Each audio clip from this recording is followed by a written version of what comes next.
On the ninth day of Christmas, namely 90s gave to me. 9 orphans playing, 8 Urkels geeking, 7 twins twinning, 6 sliders sliding, 5 fruit cakes, 4 time loops, 3 young kids, 2 prophetic dreams, and a refrigerator day bonus. Oh, that's going to be brutal. Yeah. Well, the good news is no one can hear you individually except Brandon when he's cutting it together. I'm so sorry. Welcome to Namely 90s. Wow. The podcast that takes you back to the time before smartphones, Google, and Y2K. Join your hosts as they relive the pop culture that shaped a generation and the parts that many people wish they could forget.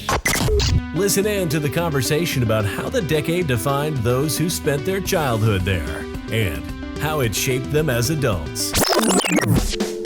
So, turn down the grunge and dial up the internet. Let's get started.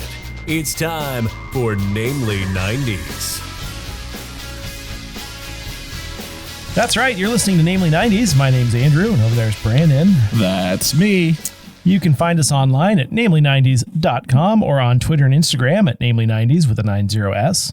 You can also find the show on YouTube at namely90s.com/YouTube. And finally, if you'd like to support the show, head on over to patreon.com/namely90s with a 90s to sign up for one of our support levels. And here we are, the 9th episode of our 12 Days of Christmas specials. And this one is near and dear to my heart, so I'm excited for this. But joining us, we have a guest. So Brandon, please introduce the guest. You were almost there. Why couldn't you just say? Because now you will have done all of them, and it's funny. Perfect. Comedic timing. Yes, we have a Merry Happy everyone. Thank you for joining us on the 9th day. Today we have an awesome guest. We have Nikki of Serial Napper, a true crime podcast. Hi, Nikki. How are you? Good. Happy to be here. Thank you for joining us. Yeah.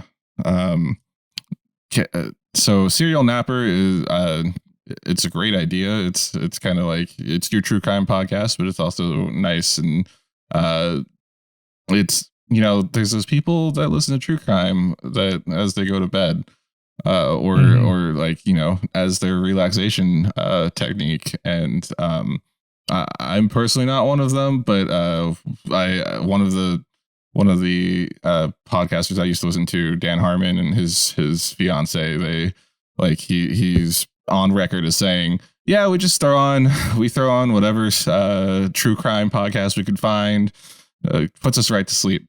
And so I think that's a great idea.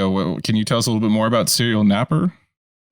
Yeah, so Serial Napper is an international true crime podcast. I started it about a year and a half ago. I've recorded a little over 100 episodes in that year and a half. And it all stemmed from just my love of true crime and growing up watching Dateline and Law and Order when I was way too young to be watching it. And with the pandemic, I found myself bored out of my mind listening to other true crime podcasts and thought maybe I'd give it a try. So I cover a lot of international cases, straight right to the point. I'm a solo host all by myself.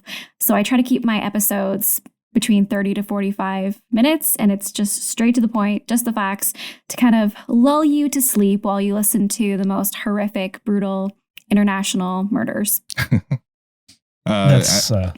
You mentioned Dateline, 2020. Mm-hmm. My favorite thing that almost all of them start with is they had the perfect marriage. They always do that. That's one of my favorites. Anyway. Well, isn't it always the husband? It's always the husband. Yeah. When I live with my parents, they pretty much exclusively watch Bigfoot shows and like murder documentaries. So I get exposed to an awful lot of that during Bigfoot quarantine. had the perfect weapon. That's why we all have crippling anxiety now as adults. We all grew up watching just terrible stuff. I do. I don't go out of my way to watch Dateline, but when I'm like visiting family, I'll just have it on in the evening, and it's like I don't have the attention span anymore. I like the fact that you said you're straight and to the point in your facts in your show, and like for me it's like Dateline, after the first or second commercial break of the 2-hour show, I'll be like, you know what, I could just Wikipedia what happened to this. Yeah, they keep leading up to stuff before the commercial, and then it's a whole You'll thing. never believe what was on the boyfriend's phone. I bet I will. It's right here, Wikipedia, perfect. He was never found until this. Oh no, they caught him. It's perfect. But yeah, that's what made you choose international True crime. Yeah, true crime. Yeah. Wow, I don't know why that left my vocabulary. So I'm a Canadian, and I'm currently living in Tokyo. My husband is military, so we move a lot. And so I started hearing of the craziest stories living in Japan. So if you think stuff is crazy in the States, I mean, the crime in Japan, it's next level. Like, Ooh. Japan is a very polite, tame, organized society, but when people here commit crimes, they just take it to the next level, the craziest stuff you've ever heard of. So that's kind of where I started. The first couple of episodes were from Japan, because they're stories that people haven't heard, and they're just mind-blowing. What's your go-to 90s crime story? 90s crime story. I hate to say one, favorite murder case, because that kind of, but like, what's that one from the 90s? For me, well, especially being Canadian, probably Karla Homolka and oh my God, why can't I think of his name? What's the guy, Barbie and Ken murders? I'm not enough of a true Paul Bernardo. Okay, so I'm not enough of a true crime guy to know the names, unfortunately. They were a couple from Ontario. And they did some pretty terrible stuff. They looked just like the most beautiful couple. They were both great looking, young, no kids, and they would abduct young women, rape and murder them together. And one of the women was actually Carla's younger sister. And it was a crazy case in Canada, because they couldn't find the evidence to convict Paul Bernardo, even though it was very clear that he was the one doing it. And Canadian police kind of just botched the whole investigation. So they gave her a plea deal to recover videotapes, because they had video recorded all of the rapes and the murders. And she was out, I don't know exactly what the sentence was, but it was short. Like, it was maybe under 10 years. And she's back living in Canada. She's remarried, has kids, because she turned on her husband, Paul Bernardo. He's still in jail. He'll be there forever, but she's just gone on to live her life. So it was just one of the biggest injustices in Canada. So that one always stuck with me. Andrew made a good point about not calling them favorite murders, but I wasn't actually referencing the show My Favorite Murder. I was just saying, I was like, what's your favorite 90s murder? Yeah. Like, it kind of goes the wrong way of like almost glorifying murder. Like, we don't want to do that. Yeah. But no, I thought that was I didn't really realize what I was wording. Well, my segue is that do you have a favorite episode that you've done so far? Because you're now in season 2. Like you said, you have over 100 episodes. I think I clocked you at 125 when I was looking at your page originally. Do you have a favorite episode that you've done so far? It doesn't have to be like you've enjoyed the discussing the case as much as like you feel like this episode is like the one, if you had to hook someone with which one would you throw out there? Oh, that's tough.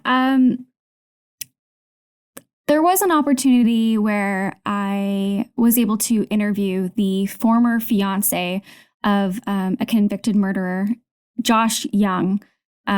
And he was actually on the Dr. Phil show at one point. So he was charged with killing his stepson, and he was trying to blame his own teenage son for doing it. And there's always been some back and forth as to who actually killed the stepson / stepbrother. Was it the father? Was it the brother?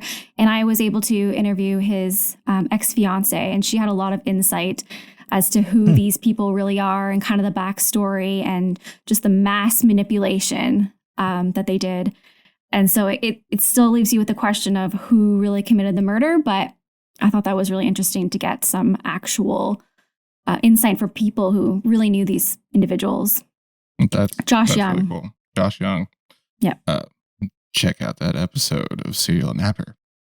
That's I enjoy, like, Andrew enjoys true crime more than I do, but I appreciate it as, like, it's like one of the reasons that podcasting has really exploded in the last 5-10 years. And it's a great genre to be a part of. Is where was I going with this? I was curious what the process is like for developing an episode, because for us, we're a nostalgic comedy podcast. We can just look back at what happened in a day or a month in the year, which is what we do, and then just kind of like riff on whatever subjects come to mind. And you're solo, you're spitting facts at people. You have to like condense a case down into 30-45 minutes. What's that process like? Yeah, audiobooks are my best friend. So I constantly have my phone playing audiobooks about the cases that I'm covering, whether I'm like doing the dishes, doing the laundry, just constantly taking in information. And then I'm able to retell the story in my own words and back it up with any facts that I need to look at. But it does take a lot of research to put together. And then I usually, depending on the case, sometimes I'll reach out to individuals who might be close to it to see if they want to comment. But it does get a little tricky if you're talking about, a murdered person. Mm-hmm. You don't really want to keep rehashing that with people who may have been affected by their murder. Right. But yeah, it does take quite a bit of research. Audiobooks are my best friend, for sure. Let's As the lead researcher on this show, I feel very... No, I'm just kidding. I don't do anything. I just I'm the talent. Yeah, barely. He walks through the door sipping a coffee and takes off his sunglasses before we start recording. So that's awesome. Or not awesome, but that's a great insight into how you do it. Because even compared to us, you do a lot of work just to put out an episode. And there's some pressure to get it right.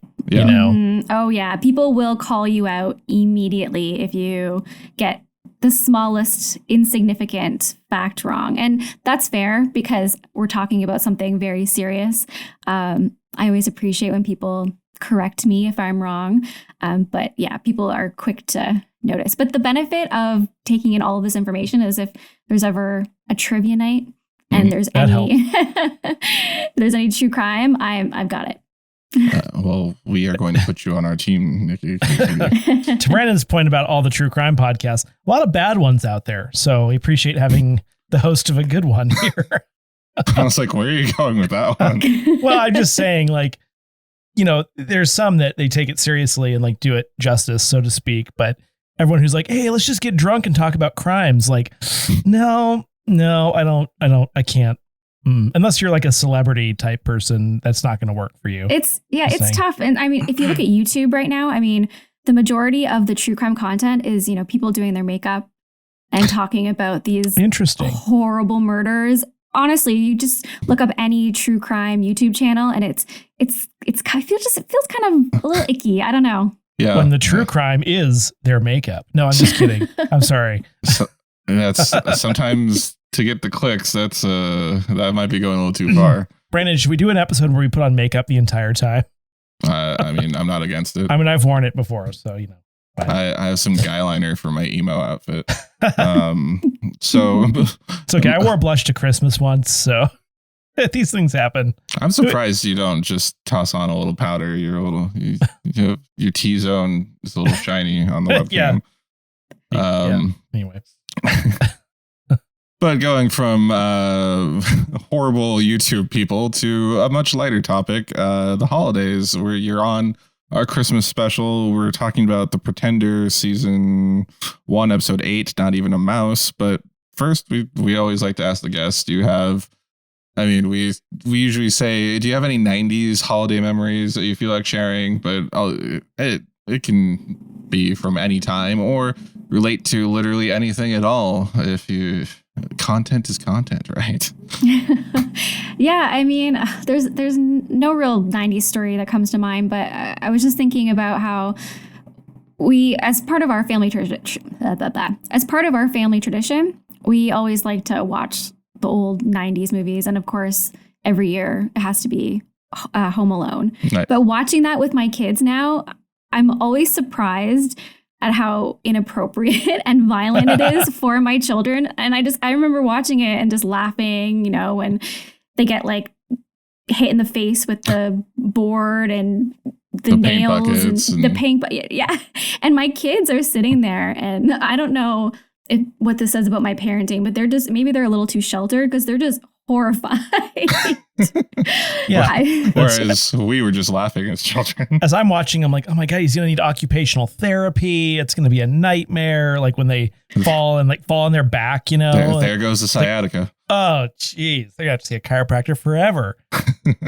But that stuff was totally normal for us to watch back then. Like for me, that was nothing. I thought it was hilarious. My kids maybe are a little bit more sheltered. A lot of groin shots, like a lot of stepping on a rake or a board and getting hit in the face. Like these are all classic. Probably why a lot of millennials enjoy the Saw franchise now. Yeah. The grown-up version. It is. Well, I mean, there's a fan theory that Kevin McAllister grew up into the guy from Saw. A lot of the stuff we talk about, the common theme is like tasteless violence, homophobia, fat jokes, etc. That's the 90s for you. Well, to clarify, we point those out. We don't. Yeah, we point out exactly. Yes. But yeah. Speaking of fat jokes, the Pretender. What? Nice segue. No, I did not have a real segue. Just because this is the one Andrew's been looking forward to the most, which is weird because we did the X-Files and Sliders, which were also your picks. And I mean, I'll be honest. I watched The Pretender on reruns on TNT when I was like a preteen or something. I recall liking the series. Watching this episode, it's still that rough season 1 era. Yeah. But I thought I'd ask our guest and then let Andrew just expound on it. Do you remember The Pretender? Was this in something that you watched? So I've never actually seen The Pretender before this episode. I'd never seen it. It's not one that my mom must have had on the background. So I guess for the 90s, I was between the ages of 4 to 14 were my 90s. And it's just one that my mom must have never had on the background. She always had like Jag or whatever, but The Pretend, like I was into it. I want to go back and actually start from the beginning and do it and watch it. Did you get enough from the cheesy 90s style intro where they tell you the whole story in the intro to understand it with the I kind of pieced together who the characters were, what was going on. I was able to figure it out, and I really appreciated the cheesiness. It was give me all the warm and fuzzies. It definitely makes me think of the Buffy the Vampire Slayer intro, which we've talked about 3 or 4 times so far these Christmas specials. In every generation, there is a Slayer. All right, Andrew, The Pretender. I love this show, and I think it's because growing up, it's something that I think I watched when it originally aired. Mm-hmm. I believe it aired before The Profiler, which is like a pretty popular 90s NBC show. And I think I had to go to bed before The Profiler came on. So it was kind of like the one show that fell within the time I would watch TV in the evenings. But I like it because it has kind of like, in a way, it kind of feels like the X-Files from the perspective of every week. It's kind of like, like a Monster of the Week episode, but yet there's like the deep story arc stuff happening. And true. They don't do a lot of it. This is not... And they use the same font. Yes, true. I noticed that. This is not the best episode I mean, usually the pilot, but like this is not a good episode to get introduced into the series because like a bunch of the characters aren't even in this episode. No one really explains what Miss Parker does. Like it's kind of confusing, but she watches the bunnies. Essentially, she's chasing him throughout this entire series, trying to get him back. And she has like a giant gun. I'm like, why does she have a gun? Like, are they going to shoot him? Like, why does she have such a big gun? Anyway. But yeah, he always does these. He like investigates these crimes that like no one knows about. And he like catches the people. And he usually is kind of like, he's kind of dark. Like this episode. I mean, he usually makes people think they're gonna die and then they don't die. And he like turns over the evidence to the proper authorities, etc. But it's just like, I thought he was going to turn into Dexter. I really thought he was going to Dexterish. Yeah. But I would recommend everyone watch this. I mean, it's 86 episodes. Like, there's some really sinister and like that's a commitment. There's a really sinister there's a lot of sinister characters who are doing a bunch of stuff that's kind of sketchy, and you get into the whole backstory. And I really think it's still watchable. Now, I agree. Season 1. Yeah, a little rough, like every season 1, but it's also from the 90s, and that is the original music, actually. You said something about them not licensing the music? No, I said they should have licensed actual music, not like like everything that played was like "Oh Come All You Faithful" or I see what you mean. Music that they didn't have to license to use. I see. Yeah. But no, I love it. Oh yeah. I mean, like I said, I enjoyed it as a kid. It's like you end up rooting for Jared and somewhat Miss Parker from time to time. But for those of you not in the know, The Pretender is an American action drama television series that aired on NBC from 1996 to 2000. It follows a young man who is the titular character of The Pretender, named Jared. He's a genius who's able to impersonate a member of any profession, given he was kidnapped as a child and raised in the Center, a sinister think tank located in a fictional city in Delaware, who exploited him until he escaped one day as a grown adult with no social skills. I think that's one of the key concepts of the show too, is like, he doesn't know anything about the world. So he gets into the world and he's learning all these things. Like in one episode, he becomes obsessed with making Twinkie cream, which actually becomes part of the story. He later does something with the Twinkie cream. No, it's not. Never mind. Sorry. Anyway, he does though. And then like this one, he didn't know what fruitcake was, you know, so we'll come into that later, obviously, but the Twinkie cream episode was my favorite.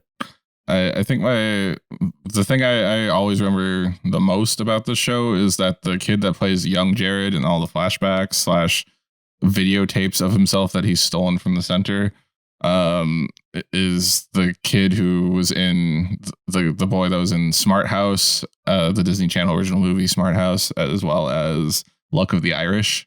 I knew he looked familiar. He was in quite a bit of stuff, wasn't he? Like, I think he most recently he had like a long stint on Pretty Little Liars. Yeah, he was in a lot of stuff over a long amount of time. But what is his name? Ryan Merriman. He was in one of the Final Destinations. Oh, that's where I remember him from. Yeah. Final Destination 3. He was in The Ring 2. Yeah. The one question I have about the flashback videos is like, is there a camera crew? Like, why is it 2 camera? It's like a 2 camera drama. Like, shouldn't it be a security camera? That's a good point. I was like, what is going on here? And, you know, if like the daughter isn't supposed to be in the area that she was. Like, isn't someone holding the camera looking at her being in the wrong area? Right. Or at least if she's on security camera, someone should, you know, be reviewing it periodically. Well, I picture someone sitting there watching and like switching between camera 1, camera 2, zooming in on the face. That is possible, but like we've seen, here's the thing. I'm not paid enough to take care of these children. That was also, can I point out that they tried to make it look old by putting it in that weird little screen, but like there are security cameras now that you can't even like see anything on. And yet in 1969, they had like this amazing camera system. I don't buy it. That's the thing you don't buy. Also, the guy who plays Sydney in the current era, I think, was in the last Roger Moore James Bond film, A View to a Kill, as the sidekick to Christopher Walken. Is his name Patrick Bacow or something like that? Yeah. Yeah, it's something I don't know how to pronounce. Or I didn't even write it down. I just, he's the guy in the film from The Thing, Andrew, come on. He also guest starred in House for like an episode. Oh, did he? He played Jesse Spencer's dad, which didn't make sense because their accents are like way different, but whatever. Well, it's, you know, the earlier the show, the accent, as long as it sounded foreign, they were related, right? Thank you, early 90s or late 90s, early 2000s. Should we talk about Not Even a Mouse? I need to check out my camera. Sure. And pause. You know, you're also a host of this. You're able to. Yeah, but you know, I don't want to. It's hard to. You're distracting. Okay. No one watches the YouTube channel. There's That's true. 8 people over the course of the next 3 years are going to watch this. No, we have on the YouTube channel. We have a small amount of people that watch it, but including my mom. Including your mom. One time, I don't think she said she wouldn't watch or listen to it regular. Oh. Can we take that quote and put it on a poster somewhere? Yeah, we should put that on the testimonials on our website. I wouldn't watch or listen regularly. Andrew's mother. Anyway, so yeah, let's talk about the episode. Not Even a Mouse. Well, I don't know. I didn't take any notes, Andrew. So it all begins. Wait, how did it start? There's a dead body. And then the van pulls up, and sure enough, who pops out but Jared as a coroner? A medical, I guess. Yeah, medical coroner examiner. / medical examiner. And then they do stuff to the body, like take pictures. We should point out that it is a Santa in. Oh right, sorry, I forgot about that. It's a dead Santa and a drunk elf. The drunk elf wasn't dead or an elf; he was just a little person. Human. Yeah. Yes. But the cheesy joke started almost immediately too. He got out of the van, and I think he said something like, "I brought the gift wrapping," and it was like garbage bags or like a tarp or something for the body. Terrible. I was waiting for the CSI Miami theme song to start playing after he said the gift wrap thing. He puts on his sunglasses. It's nighttime. You won't get fooled again. Yeah. Looks directly in the camera. It's and then the title played with the background of the show. We already talked about that. There are pretenders among us. So when we get back to the titles, Jared's in the Emmy's office or coroner's office or what have you, and he did the autopsy on the Santa, and good Lord, there's a lot of blood on his hand. Well, you'd imagine there would be, I suppose. For a frozen body that's been dead for how long? Also, I have a question. Was this dead body Christmas George, or was that a different Santa? I thought this was Christmas George. I got confused by the dates later in the show. Yeah. I originally thought it was too, but it was someone else. And I thought they said that he died of a heart attack. Like when they were taking the temperature of his eggnog, remember? And then I thought they said he died of a heart attack. So it must be like, so it was 2 different people. I think what happened is they had the dead Santa, and then they were like, "Oh, there was that dead Santa last year too." Maybe that's how like he got onto the whole story. I think that might have been what it was. And Jared's just like, "Oh, I'll investigate that for fun." There's a lot of dead Santas. Yeah. He's like, And then by that point, I'm like, is there a serial killer going on? Because they find another dead body in a snowbank. I guess I'm skipping ahead. But then again, when you're a coroner, it's all dead bodies. So. True. Jared solves the time of death by analyzing the bacteria in the eggnog that was in the cup versus in the body. I didn't follow that either. I just think it's funny that the boss was like, "There's no way to tell." He's like, "Listen, lady, why don't you apply yourself?" He just like figures it out.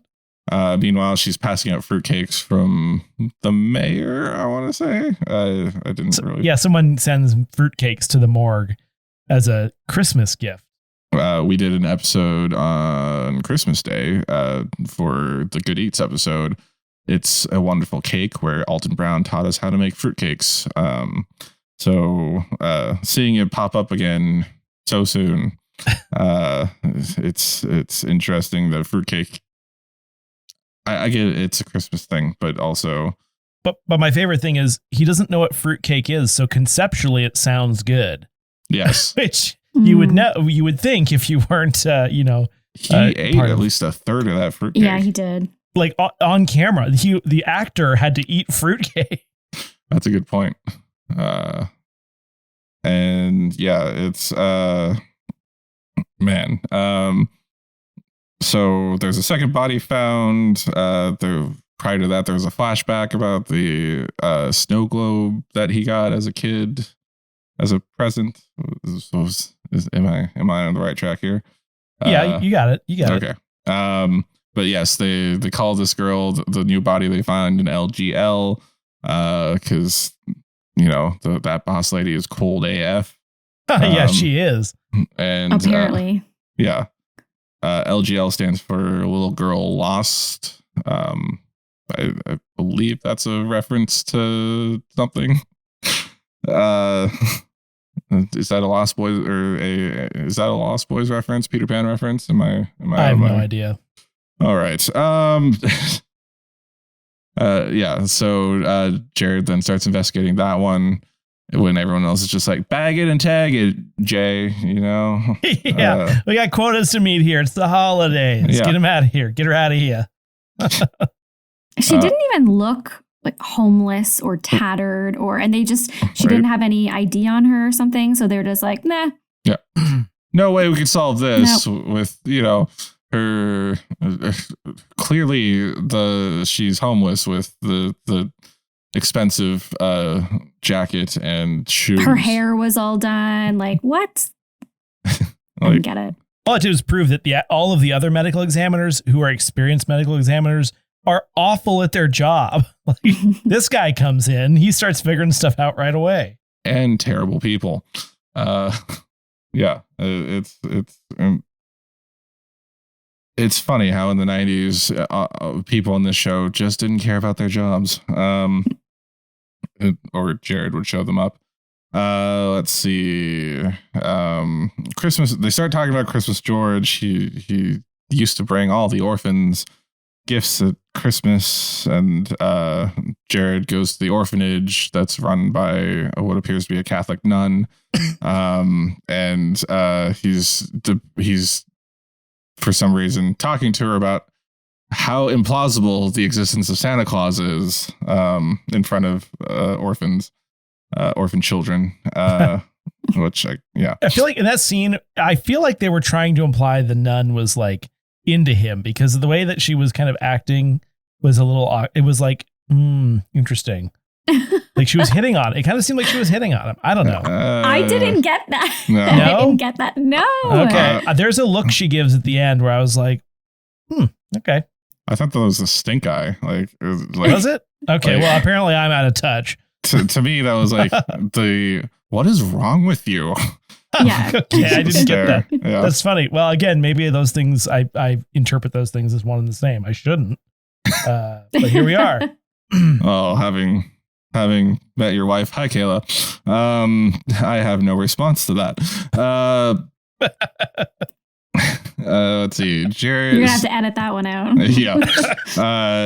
Jared then goes on after disproving mathematically that Santa Claus is a physical impossibility. Jared explains death to an orphan child. That was so uncomfortable. Wow. Well, you see, he's not coming back ever again. He's dead. Do you understand what dead means? It means he's gone away for a long time. Yeah. And it's at this point I thought the pacing of the episode was beyond terrible. It was a little slow. Christmas shows tend to be a little slow. Really? I remember the Family Matters episode where they had to pack in everything into like 19 minutes and it was quite fast. The issue is that you have a 44-minute show. Yes. It takes some time. Mm-hmm. Listen, I defended Sliders, and I also like this show, but Good God, there's a lot. This is definitely not the best episode to start with. No. It cuts to commercial after he devastates a small child about the Let's learn about of death. Life. Yeah.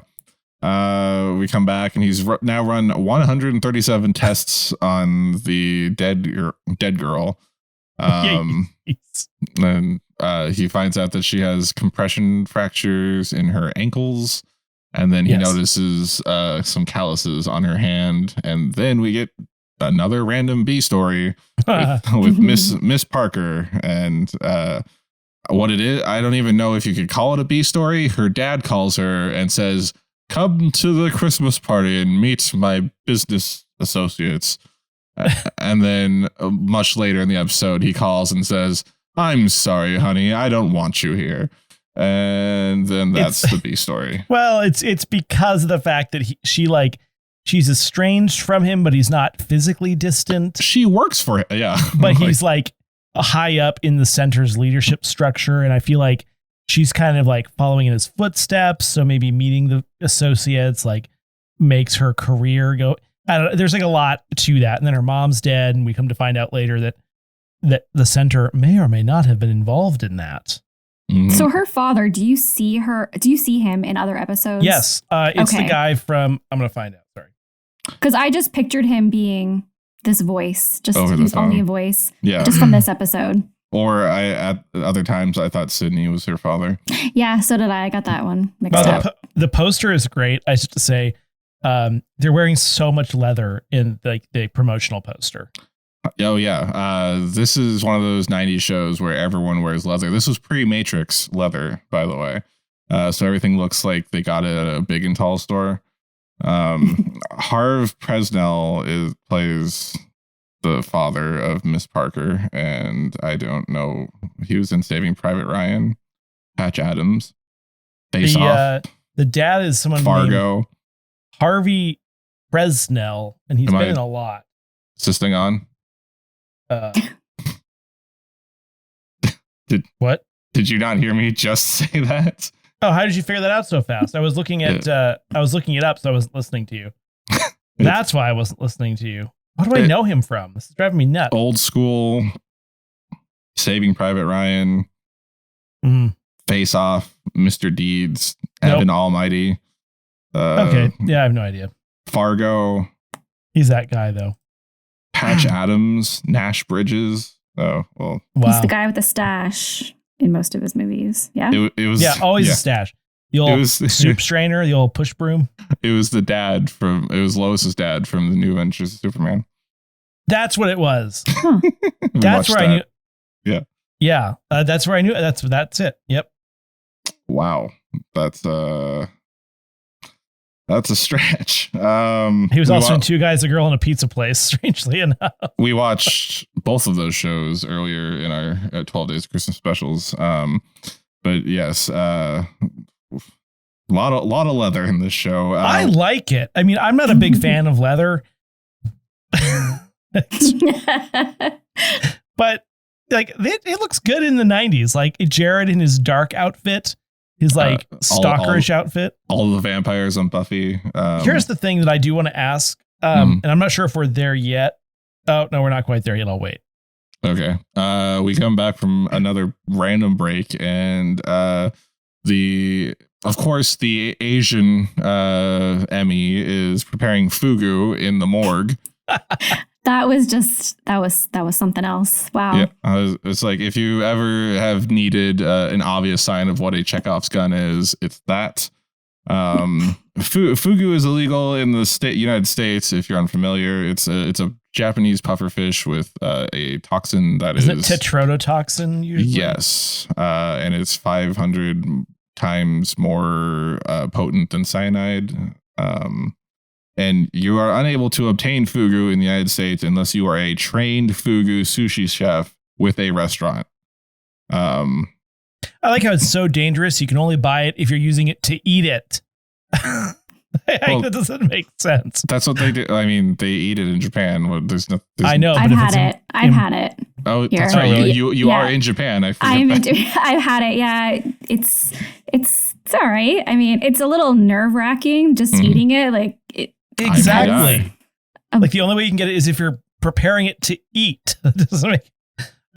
But she said it like makes your toes tingle and makes you get buzzed. That doesn't seem right to me. Is that correct? See, I don't know because I'm always hammered when I have it too because it's everywhere you go here. It's all you can drink.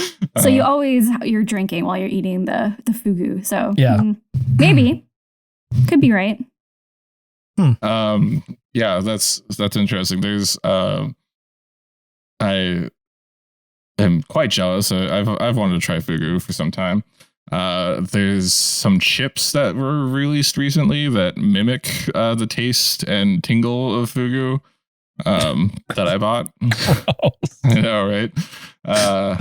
They also come in horse meat flavor, maggot cheese, and I forget what the fourth one was. This isn't a joke. I'm staring at the box right now and trying to decide whether I give it away as stocking stuffers or try it myself. But anyway, what ends up happening is he like looks up Christmas George, his death, and it says it was a hit and run with instantaneous death or whatever. But he wanted to get the 911 records, so he poses as a 911 dispatcher. Yep. And I feel like he's being super condescending to like the super worried dad about his kid. He saved that child. He's like, now that wasn't so hard, was it? It's like, screw you. I wasn't thinking clearly. My son's not breathing. But he also talked him through and saved his child's life before the paramedics. I know, but he seemed a little smug about it. I'm going to be honest. It's Jared. Is he never not smug about anything? Yeah. True. Anyway, but then he finds out that it was called in by a payphone. And it turns out to be the homeless man he once spoke to about Christmas George. Yes, the best friend of Christmas George. Also, it turns out he's hit by a car, but didn't die instantly. So someone is lying. Yes, and we find out that some redhead woman with a medical bag got out of a car later and said she was from the coroner's office and revived him. I don't. Well, not only that, no, she didn't revive him. She gave him the toxin so that he would act dead, and then when she got him back to the morgue, she killed him. That was my understanding. Was it the fugu toxin, or was it just? Yeah. Oh, wasn't it? Oh, no, you're right. No. Hold on. Know. She gave him something that I think mimicked the effects of death. I think that was the idea. It makes you paralyzed. You appear dead, right? But you're not actually dead. Which is kind of what tetrodotoxin does, actually. And maybe that's why I don't know. It's very confusing. And that's why he took the fugu home. That's why he gave her the, by the way, invented drug that doesn't exist in real life because it needed to do the exact same thing as the fugu toxin. That's why they made that drug up. Gotcha. Do doctors just have that, though? Do doctors just carry around the fugu toxin? No. And also, coroners don't carry that. You know what I mean? Well, her excuse was, we're still doctors. Our patients are just dead. Well, the main thing is that was concerning is like she came in on Christmas or Christmas Eve to deal with this homeless person. And they're like, that's fishy because usually it's the rookie who works on Christmas Eve. Well, except for the rookie not realizing that it's fishy that she came in to work. So to speak. Yes, no pun intended, as the rookie was the one preparing the fish. But you know, the rookie didn't think it was weird that the coroner did that last year with the homeless man and the. Does anyone else have a problem with the fact that he went and intentionally got hit by that lady's car? So what happens is he suspects the medical examiner, the head coroner. And so he like cuts himself with glass and then jumps in front of her car. So she hits him, but like only to confirm the bag was in her car. And then like 2 scenes later, he just Slim Jims the car open and searches it. I'm like, why didn't he just Slim Jim the car to begin with? Why did he have to be hit by a vehicle? Well, he did it so he could give her the fruitcake, right? But why didn't he just give her the fruitcake? I mean, that was later. That was, the fruitcake. So I'm just saying, like, why did he have to get hit by the car? Couldn't he just Slim Jim the car and look in the bag? That's all I'm saying. Well, because he ended up doing that anyway. Were maybe they weren't going to work together for the next few days because it was Christmas Eve the next night. I don't know, just break into her car. That's all I'm saying. I gotta say, I thought at this point I thought she was a serial killer, like running over people on the side of the road. Because I was like, okay, is she going to lure Jared to her car and then like kill him too? Yeah, it seems like overkill, so to speak. Let's see. Prior to this, he had figured out the girl was a gymnast and figured out who that girl was that had died by in a weird display doing giving himself calluses as if he were doing an upright bar. And while I thought he was smoking, like in that scene in old school. So did I. Yeah. I thought he was. I thought it was super dramatic that he had a cigarette in his mouth and he's like, just what are these hanging from the? Yeah. No, he was sucking on a candy cane. It's cute. Yeah. And then we get a nice flashback about rabbits. Between Always Jared and Miss Parker. Is that like a common theme, or is it just this episode with the rabbits? No, they were raised at the center, both of them. Like she wasn't captive, but like they kind of have a relationship, and she's like a sister to him, and then of course Sydney is like a father, and it's like a whole thing. But no, I don't think the rabbits were recurring. Oh, they're a brother and sister ish. I always wanted them to get together. The dynamic, not. I don't believe we ever find out that they're related, although I think they allude to it a couple of times. It kind of that was kind of where I was thinking it was going, that they were actually maybe even twins. Mm. Or they were created. Oh. It's also weird that the actress who plays Miss Parker has the last name of Parker. Her name's Andrea Parker. Yeah, I don't know. That is kind of weird. Let's see. So Jared makes a disgusting batch of fruitcakes after getting hit by the car, or just that single fruitcake that he put the fugu poison gland in, which... Yeah, so that was the thing that bothered me. It's like, wouldn't you extract the toxin so it like mixed uniformly into the fruitcake? Because wouldn't she have had to eat the bite with the gland in it? No, well, he mixed it into the batter. Yeah, but glands are made of tissue. Like, they don't just disintegrate. Right, but if she ate like that gland directly, she would have died immediately. Yeah, so then my point is like, it was like Russian roulette with fruitcake. Oh, yeah, that's not wrong. Or is it wrong? If you bake it, does it lose its efficacy? I doubt it. Andrew, you're the doctor. I mean, it would denature the proteins potentially, but that doesn't mean it would be rendered entirely non-toxic. Enough that it would For example, you can kill the bacteria in your food, but if they've already released their toxin, you can still get sick from it even after you microwave it. Okay. Mm-hmm. That's fair. So it was actually the fugu toxins that he put in his fruitcake? Mm. Because at the end, he said something like, oh, she's going to have like horrible diarrhea when she wakes up. Yeah, that, and he's like, the effects of the fish should wear off in 4 to 6 hours. I think it's treatable if you know what it is. Okay, yeah. Is it? Obviously. Because this show does its research, okay? Does it? Are you sure they don't just pull up the 90s equivalent of a Wikipedia page? The Encyclopedia Britannica page for... no, it actually doesn't. They incarnated it. There is no treatment. They just have to put you on a ventilator so you breathe again. So... And she was definitely not on a ventilator. Okay.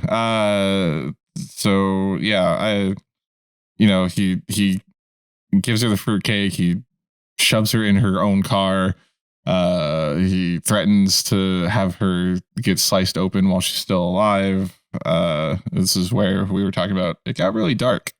And then you think that Jared's about to let the Asian ME slice open the head ME while she's still alive, which even if you're paralyzed like that, I don't understand how she was able to cry and be cognizant if none of her organs are, like, if her body is paralyzed and unable to move. Yeah, but you're still aware, I guess, is the thing. If you are not breathing. Well, yeah, I mean, it's TV. Okay. I mean, if you ever watched Grey's Anatomy, come on. I've learned a lot from Grey's Anatomy, actually. Is that like ER? You've learned there's a lot of stuff that's pretty close, but there's just some stuff that if you know anything, you're like, it's lupus. That was House. House was the worst Gotcha. medical show. Like technically the diagnoses I watched actually existed. Scrubs. That was Scrubs. Like, I'm sorry, I'm a medical professional, but like you can't just keep defibrillating people. Eventually someone's going to have to do some CPR. Come on. Like that's House. Anyway, I thought Grey's Anatomy, like it got some of it right. ER got most of it right. So that's why it's my favorite. It was written by an ER physician. Anyway. Again, the most medical drama I've watched is Scrubs. There's drama and it's also at a hospital. And the episode kind of just, goes away from he meets the brother of the gymnast girl. Like, oh, that was weird. I didn't like that. That brother was way too happy. Yes. His sister he was like, is still dead. He was just like smiling. Thank you so much. Like you just made our Christmas by identifying our dead sister. So why did she die? Did we ever find that out? No. He did it. He absolutely did it. Oh, that's actually the only way that it makes sense that he was so happy. Like, thank you. I mean, as the life insurance is being deposited into his account, because you have to find the person, you have to identify the person who gets life insurance. That's right. Wow, yeah. Good call, and also strange that Andrew knows that. Listen, I'm the one with the big policies, so I'm the one that's in danger. Good they had the perfect marriage. It was the wife. Hi, Kayla. What are you doing behind Andrew there? No. The detective guy. Yes. Who is that? He's in everything. In the specific episode, who is the detective guy? I have no idea. You know this guy. This guy's in everything. I'm looking it up. Emilio Estevez. No. Emilio Estevez's brother. Stop it. What? I'm gonna find this. Sorry, you guys keep talking amongst yourselves. Emilio Estevez's father. Oh, stop. Do you know who either of those are? Tony Plana. Tony Plana. He's been in a lot. He's been in.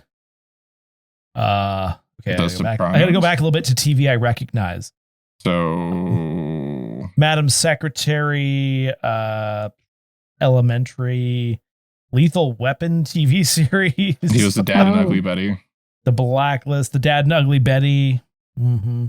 I'm assuming he was the dad in Ugly Betty. I don't know. Desperate Housewives for a bunch of episodes. Yeah, so he's been in a lot. Emilio Estevez. 24. Oh, 24. I know him from that too. Oh, who was he in 24? Some guy. Oh, he was in the Omar. Punisher. Oh, that's right. He was in the Punisher. This is our show. We just IMDb stuff and talk about it. Yep. He was in He ER. had great memory. Great memory. I couldn't tell you. Couldn't tell you if he was in something I watched yesterday. He was in Young Pope. He's in a Christmas episode of ER. He was in episode of Psych. Season 2, episode 10. Anyway. Did he play a detective? No, he played a priest. Oh my gosh, this description of the episode. Mark has to deal with the fact he can't see Rachel during the holidays and takes care of a Holocaust survivor whose grandchild is missing. That's a very uplifting holiday story. I mean, we did the saddest holiday story from ER last year, so. But I think it's perfect that Nikki came on for an episode, the only episode I think that had murder in it. Maybe that's why I liked it so much. You know, it did seem like it was handpicked for you. I will say I was also pleasantly surprised by the hypothetical quality of the hypothetical Daily Motion rip of this episode. It wasn't bad. So what else? They sang a bunch of. Did they sing a bunch of songs? He read the story. That's yes. right. Twas Night Before Christmas. And then he disappeared. He always disappeared at the end of the episode. Oh yeah, he said the thing, not even a mouse, which is the title of this episode. Yeah. So, and yep, he disappeared, and Jared stands in the snow like a doof. Enjoying because earlier in the episode he escaped the center briefly as a child to look at the snow. He did the same thing. He was in a city where it snowed frequently for the last week that he was there. Yeah, that's my gripe is like, what, all of a sudden this is his first Christmas? Like did he just get out? I guess maybe he just got out in season 1. That's true. Okay, fine. And it's at this point I realized that Christmas George was not the same person as the dead Santa at the beginning. Well, hold on. But they said that he called Sydney every Christmas. Uh-huh. But he's only been out for 8 episodes. So why is he calling someone that he sees every day at work on Christmas? Oh, didn't Sydney come and visit him every Christmas? Well, he saw him every day. Except for the week where he was gone. Yes, to visit his twin brother. Oh, Oh yeah, there's a twin theme. We missed that whole subplot where he went and visited Sydney's twin brother and left the snow globe. Yeah. Yeah. So is that why they're doing all this testing with twins? Is it because he wants to like heal his brother, or? I think what it is like, even though Sydney works for kind of a nefarious company, he's sort of like the benevolent, he's not necessarily a monster. He's actually a scientist and he's trying to figure this stuff out. But the people who run it do it in ways that are like really sketchy and like without informed consent, etc. Oh, and that's why you think that Miss Parker is Jared's twin. Yeah, because they're doing all sorts of stuff with genetics and it gets a little freaky. And there's more levels to the center we learn about later. There's like other sub levels where other more nefarious stuff happens. Like you get deep into this show, I'm telling you. Unfortunately, it never resolved even after 2 made-for-TV movies for TNT. True. So there's no answers? I need to know if there's answers. Before I start this. In the season finale. The story sucks you in, and it is kind of frustrating that they never finish the story. And then there's some graphic novels you could read after watching the two movies. So this is like a real investment of time, you're saying? I mean, it's 86 episodes. I mean, you could watch The Big Bang Theory instead if you want, but...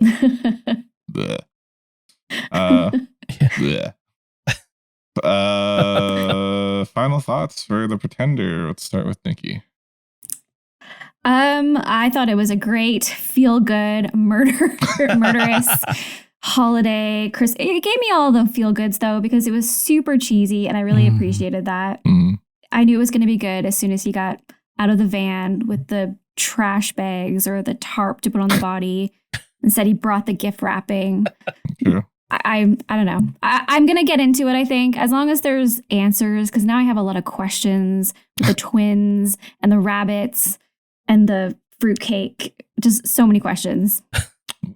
You found another Pretender fan 20 years later, Andrew. Yes. You've done it. As long as there's more murder. There's more murder, right? I bet there's a Pretender Reddit.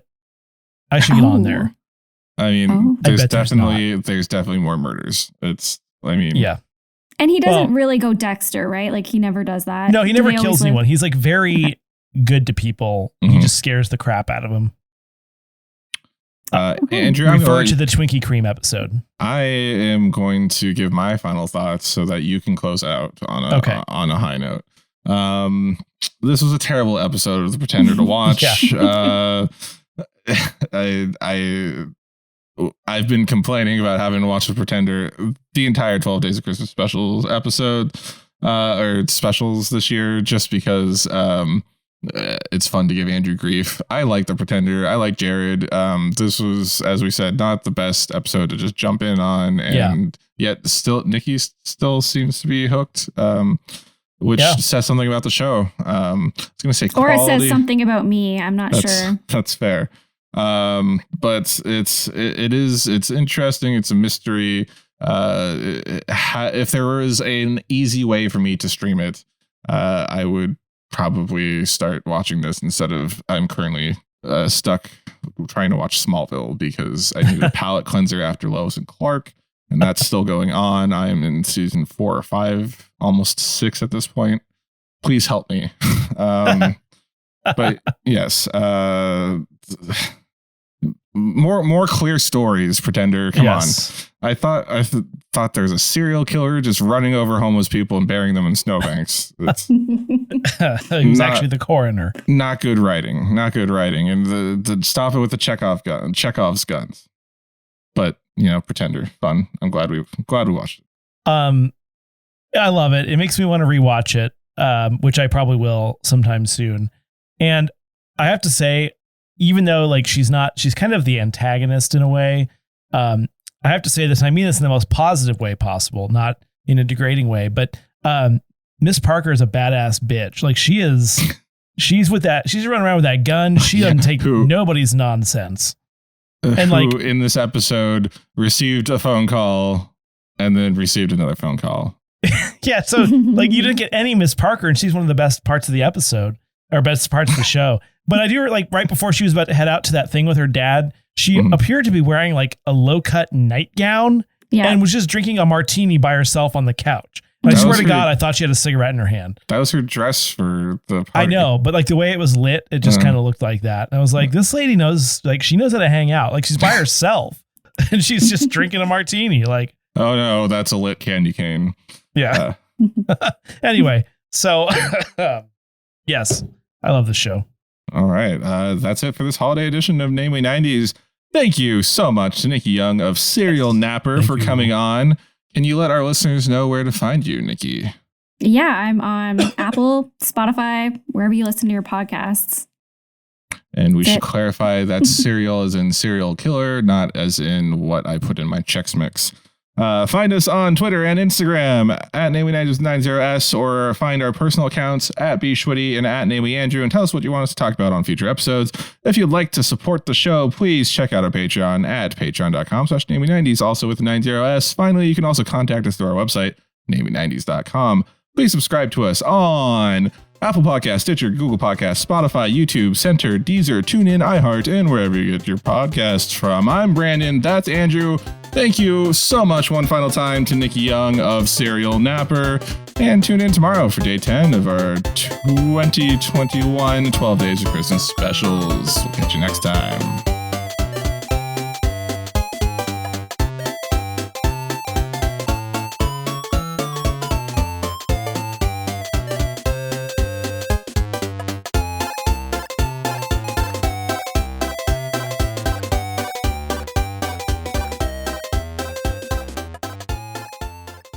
Very good.